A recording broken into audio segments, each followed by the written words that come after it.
اعوذ باللہ من الشیطان الرجیم بسم اللہ الرحمن الرحیم۔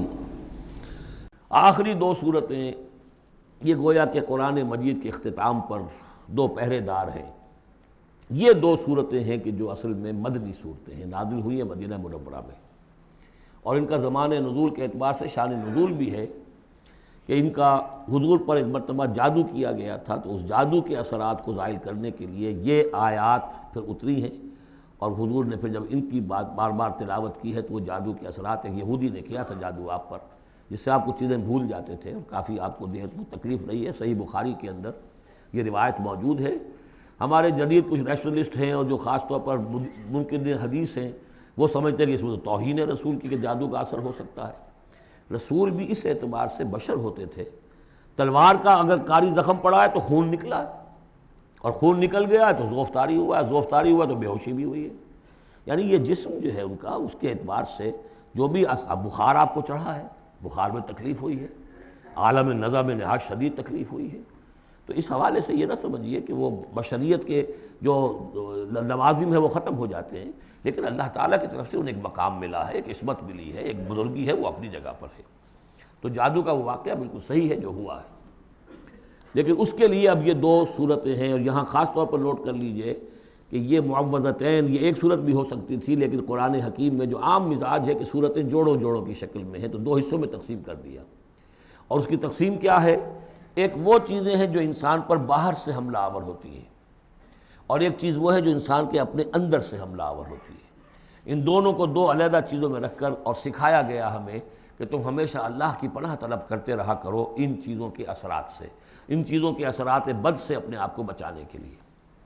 بسم اللہ الرحمن الرحیم۔ قل اعوذ برب الفلق، کہو کہ میں پناہ میں آ گیا صبح کے رب کی۔ فلق، فلق ویسے تو یہ لفظ ہم پڑھ چکے ہیں سورہ انعام میں، فالق الاصباح، رات کی تاریکی کا پردہ پھٹتا ہے اور سپیدہ سحر نمودار ہوتا ہے، یا گٹھلی فالق الحب والنوائب، تو وہ جو گٹھلی ہوتی ہے وہ بھی پھٹتی ہے تو اس میں سے دو پتیاں نکلتی ہیں تو درخت بنتا ہے۔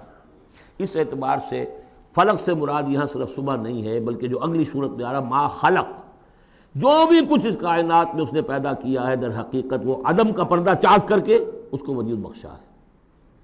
عدم سے، عدم محض سے، کریشن ایکس نہیلو، بغیر کسی شے کے کسی شے کو بنانا۔ تو قل اعوذ برب الفلق من شر ما خلق، میں پناہ میں آتا ہوں اس کی تمام مخلوقات کی پناہ سے۔ اب آپ غور کیجئے، مخلوق ظاہر بات ہے خالق کی طرح کامل تو نہیں ہو سکتی، مخلوق کے اندر کوئی نہ کوئی پہلو جو ہے وہ کمی کا، تقصیر کا، نقص کا رہ جائے گا۔ تو گویا کہ ہر مخلوق میں شر کا پوٹینشل ایلیمنٹ موجود ہے۔ یہ دوسری بات ہے کہ اللہ تعالیٰ کسی کو سہارا دے دے، کسی کو اپنی طرف سے عصمت عطا کر دے، اپنی طرف سے خصوصی پروٹیکشن عطا کر دے، پوٹینشلی خلق جو ہے وہ گویا کہ مستلزم ہے، اس کے ساتھ شر کے اندر کا پہلو موجود ہوگا۔ قل اعوذ برب الفلق من شر ما خلق، یعنی وہ شر جو ہے خود اپنی جگہ پر کوئی علیحدہ مستقل وجود رکھنے والی شے نہیں ہے، بلکہ وہ شر جو ہے خلق کے اندر جو کمی کا پہلو ہے۔ جیسے ہم نے انسانوں کے بارے میں پڑھا، خلق الانسان من عجل، انسان کی سرشت میں جلد بازی ہے۔ خلق الانسان ضعیفا، انسان کمزور پیدا کیا گیا ہے۔ وہ جو اس کا ہے، جو اس کا فطرت والا پہلو ہے، جو روحانی پہلو ہے، وہ تو ہے انا خلقنا الانسان فی احسن تقویم، لیکن جو یہ حیوانی پہلو ہے اس کا جو مادی وجود ہے، اس میں تو ذوق بھی ہے۔ ان الانسان خلق ہلوعا اذا مسہ الشر جزوعا واذا مسہ الخیر منوعا، تو یہ تمام چیزیں جو ذہن میں رکھیے۔ قل اعوذ برب الفلق من شر ما خلق، جو بھی مخلوقات ہیں ان میں سے جو بھی شر کا پہلو ہے، میں اس سے اے پروردگار تیری پناہ میں آتا ہوں۔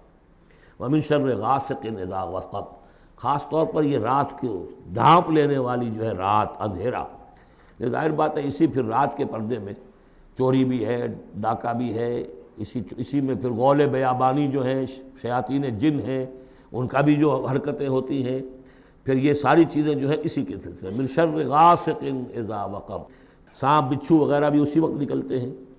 ومن شر النفاثات فی العقد، اور جو عورتیں گانٹھیں باندھ کر پھونکے مارتی ہیں، یہ جو بھی ٹونے ٹوٹکے ہوتے ہیں اور اس کی وجہ سے لوگوں کو نقصان پہنچایا جاتا ہے، گویا کہ یہ بھی اس کے اندر بھی کوئی حقیقت ہے، یہ سفلی عملیات بھی ہیں، ان کے بھی اثرات ہیں۔ جیسے کہ ہم جانتے ہیں کہ جادو جو ہے حق ہے، برحق ہے، اگرچہ کفر ہے، شراب کی تاثیر ہے لیکن حرام ہے، کچھ نہ کچھ حقیقت ان لکیروں میں بھی ہے، لیکن ہمیں روک دیا گیا کہ ان کے چکر میں مت پڑو۔ یہ جو منجمی ہے، نجوم کی حرکت، اس میں بھی کچھ نہ کچھ حقیقت ہے لیکن روک دیا گیا۔ تو کسی چیز کا ہونا بالفعل یہ اور شے ہے، لیکن اس کا جائز ہونا یہ اور شے ہے۔ تو بالفعل یہ عملیات ہیں جیسے اچھے اعمال ہیں، اور ان کو جو ہے کوئی اچھے اوراد ہیں، اچھے وظائف ہیں، تو ان کے کچھ اثرات جو ہیں اچھے ہو سکتے ہیں۔ اسی طریقے سے اس قسم کی چیزوں میں جادو کے جو کلمات ہوتے ہیں ان کی بھی تاثیر ہے۔ اور وہ جو عورتیں جو ہے وہ جادو کرتے ہوئے، جس کو ہم کہتے ہیں کہ وہ تعویذ گنڈا وغیرہ جو ہوتا ہے، پھر وہ اس میں پھونکے مارتی ہیں، تو اللہ تعالیٰ سے میں ان کے شر سے بھی پناہ چاہتا ہوں۔ وَمِن شَرِّ حَاسِدٍ إِذَا حَسَدَ، اور حسد کرنے والے کے شر سے بھی میں اللہ کی پناہ طلب کرتا ہوں، جبکہ وہ حسد اپنا استعمال کرے۔ اگر حسد ہے دل کے اندر ہے تو بات اور ہے، حسد کو بروئے کار لائے وہ، اور وہ انسان کے درپے ہو جائے اس حسد کی وجہ سے اس سے کوئی نقصان پہنچانے کو۔ اور اسی کے تابع ہے عین، العین حق، کہ اگر انسان اس حاسدانہ نگاہ سے کسی کو دیکھتا ہے اس کے بھی اثرات ہوتے ہیں، اور اس دیکھنے کے بھی کچھ برے اثرات جو ہیں وہ ظاہر ہو جاتے ہیں۔